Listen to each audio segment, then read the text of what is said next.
दोस्तों जय हिंद। आज हम बात करने वाले हैं एनओसी से रिलेटेड। बहुत काम की वीडियो है ये, एक जॉब से दूसरे जॉब में जाने के लिए छोड़ करके पहले, ताकि पैसा ना देना पड़े। ट्रेनिंग होती है इसमें इसलिए, और ज्वाइनिंग के साथ ही ये सब देना पड़ता है। तो कैसे देंगे और क्या क्या इसके साथ लगेगा आपको, ठीक है, पूरी बात करेंगे वीडियो में। हम आगे बढ़े इससे पहले वीडियो बहुत काम की है, मेरा बहुत एफर्ट लगा है, तो हम चाहते हैं कि भैया आप भी इस वीडियो को सही लोगों तक ज़रूर शेयर करिएगा, ठीक है, ऐसा हम आशा करते हैं। स्क्रीन पे आपको दिख रहा होगा पूरा लेटर है, हम थोड़ा थोड़ा पढ़ेंगे इसमें से, ठीक है। सेवा में श्रीमान उप महानिरीक्षक महोदय CISF RTC बड़वा, जब हम ट्रेनिंग सेंटर में थे तब की बात कर रहे हैं, ठीक है। तो DIG को लिखते हैं ये लेटर, कोई ऐसा पूछ सकता है तो याद रखिएगा, DIG को लिखते हैं NOC के लिए जब हम अप्लाई करते हैं दूसरे एग्जाम्स में, ठीक है। विषय में, सब्जेक्ट में अन्य प्रतियोगी परीक्षाओं में सम्मिलित होने और NOC के संबंध में। अब बिना समय गंवाए शुरुआत करेंगे मेन मैटर पे।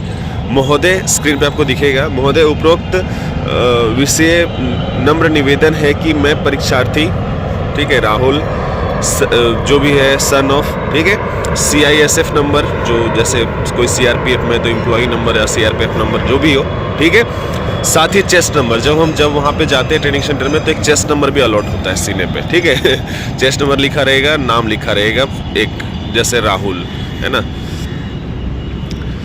समवाय स्क्रीन पे दिख रहा होगा, ठीक है। RTC बड़वा में प्रशिक्षण ले रहा हूँ। मैंने पूर्व में निम्न परीक्षाओं हेतु आवेदन कर रखा है।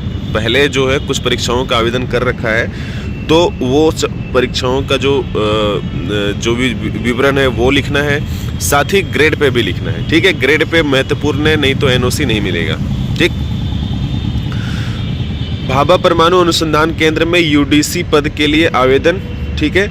लेवल 1 क्लियर कर रखा है, लेवल 2 के लिए हमको अभी जाना है, ऐसा करके आपको लिखना है, ठीक है। स्क्रीन पे दिख रहा होगा CISF हेड कांस्टेबल मिनिस्ट्रियल के लिए, पहला था BARC के लिए, दूसरा CISF हेड कांस्टेबल के लिए। आप देखोगे फिजिकल दे चुके हैं तथा आगे की प्रक्रिया बाकी है, ठीक है। 2 हो गए। रेलवे बोर्ड द्वारा लिए जाने वाली RRB CEN 0 2019 NTPC, आपको याद होगा जो फॉर्म आई थी वो 1/2019 को आई थी नोटिफिकेशन, इसलिए उसका नोटिफिकेशन नंबर भी मेंशन करना पड़ता है कई बार, ठीक है। प्रीलिम्स जो इसका था प्री, वो हम दे चुके हैं, और मेंस जो है बाकी है, ठीक है।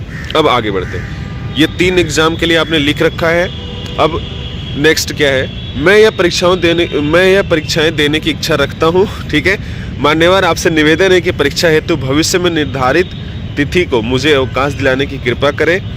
संलग्न प्रति, ठीक है, इसके साथ और भी इनक्लोज्ड जो कॉपी देते हैं उसमें क्या क्या देते हैं, तो जो आपने फॉर्म भरा है, जो जैसे बताया BARC का, ठीक है, फिर CISF हेड कांस्टेबल का, फिर किसका RRB NTPC का, तो आपको लिखना होगा। परमाणु अनुसंधान केंद्र के जो आवेदन पत्र हैं, आपके एप्लीकेशन फॉर्म जो आप भरे थे वो, ठीक है। CISF हेड कांस्टेबल मिनिस्ट्रियल का जो आपने भरा था, जैसे यहाँ पे जो है उसकी बात करेंगे, तो आप अगर CPO CGL भरे होगे वो, ठीक है। फिर RRB NTPC आपको पता है हमारे इसमें हुआ था, तो जो लेवल 1 है उसको पास करने के बाद लेवल 2 का जो एग्ज़ाम आया था उसको देने के लिए, तो लेवल 1 में जो आप फॉर्म भरे थे वो, उन तीनों की कॉपी आपको लगाना है। उसके बाद अपना नाम, नंबर जो भी है, CISF number, constable under training, ये सब लिखते हुए, बैच नंबर, चेस्ट नंबर लिखते हुए कहानी ख़त्म करेंगे। अब आपको दिखाएंगे कि स्क्रीन में जब ये एक्सेप्ट हो जाएगा, ठीक है, तब क्या मिलेगा, ठीक है, तब कैसा दिखेगा। तो अभी आप स्क्रीन पे देख रहे होगे सब्जेक्ट में, है ना, सब्जेक्ट में आप देखोगे एक्सेप्टेंस ऑफ इंटीमेशन और NOC for applying outside employment, ठीक है, ये सबसे महत्वपूर्ण है। वो तो है, वो अप्लाई करना है, महत्वपूर्ण ये है कि जब आ जाएगा, ठीक है। तो इसमें देखोगे आप कि एक साथ कई लोगों के नाम होंगे, जैसे मेरा राहुल है तो आप संगम है, तो कोई कमल है, कोई तुलसी है, ऐसे करके 4-5 लोगों के नाम होंगे, जो सभी के जितने लोग अप्लाई करेंगे सभी का आ जाएगा उसमें। तो ऐसे 4-5 लोग जो अप्लाई किए थे सभी का आप स्क्रीन पे देख पा रहे होगे, ठीक है। अगर जूम करें थोड़ा सा तो देखोगे आप, है ना, मेरे पास ऐसा साधन नहीं है अभी तो आप सिर्फ थोड़ा सा देखिएगा, बहुत ज़्यादा क्लियर नहीं है, ठीक है। नीचे के अगर 2-3 देखोगे, ठीक है, तो इसमें देखोगे पे स्केल 42,000 है ना, ड्राइवर 31,000, फायर सर्विस के लिए अगर आप देख पा रहे होगे तो एसएससी सीपीओ एग्ज़ाम पे स्केल 42,000 करके कुछ है, ठीक है। एग्जैक्ट जो है वो आपको एग्जैक्ट नहीं दिख पा रहा है, स्क्रीन में थोड़ी सी दिक्कत आ रही है, ठीक है, तो वो आपको दिख रहा होगा। तो दो चीज़ ज़रूरी है। पहले क्या, एक एनओसी जो आपको बताया, एप्लीकेशन लेटर लिखना।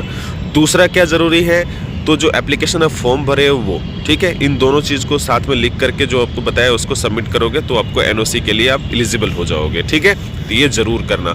अगर आप ये नहीं करोगे तो आपको छोड़ने के समय पैसा देना पड़ेगा, और बहुत पैसा देना पड़ेगा, लगभग 2 लाख 1.5 लाख ऐसा हो जाएगा, ठीक है। अब भी हम बात करें कि ये किस किस में मिलेगा, तो ये सभी में नहीं मिलता, ये सिर्फ ग्रेड पे जिसका ज़्यादा रहेगा। जैसे कोई उत्तर प्रदेश पुलिस में है, बिहार पुलिस में है, ऐसे करके, या मध्य प्रदेश पुलिस है, उत्तराखंड पुलिस है, राजस्थान पुलिस है, या झारखंड पुलिस की बात करें, तो जो जाना चाहेगा उसमें पैसा देना पड़ेगा। अब कितना पैसा देना पड़ेगा की बात करें तो अगर मिड टर्म तक अगर आपका क्लियर हो जाता है, ठीक है, चाहे 2 दिन भी हो जाए 2 दिन का मतलब ऐसा नहीं, वहाँ पे कुछ दिन तक थोड़ा सा डिले करते हैं प्रोसेस, 1 महीने तक। अगर आपका जिस दिन से सैलरी बनना शुरू हो गया, ठीक है, सैलरी तो पहले दिन से, ज्वाइनिंग जिस दिन होने जाओगे, रिपोर्ट करोगे, उस दिन से बनेगी। लेकिन जिस दिन से वो एक दिन वो कहेंगे डेट कि आज तक तुम जा सकते हो, आज के बाद जाओगे तो पैसा देना पड़ेगा, ठीक है। तो उस दिन के बाद की बात करें तो आपको कम से कम 3 महीने की सैलरी देनी पड़ेगी, या फिर ज़्यादा हो जाए तो 664 या 65 रुपये करके पर डे के हिसाब से। अगर आप 1 साल करके जाओगे तो उतना पैसा, फिर अगले साल जाओगे तो उसका 10% कम, ऐसे करके जो ज़्यादा होगा, या तो 3 महीने का, या फिर जो आपको बताया रेट 1 दिन का, उसके हिसाब से, ठीक है। तो वीडियो ज़रूर शेयर करिएगा, ये ऐसे बहुत कम जगहों पे मिलेगा ये वीडियो आपको, ठीक है। मिलते हैं फिर, जय हिंद।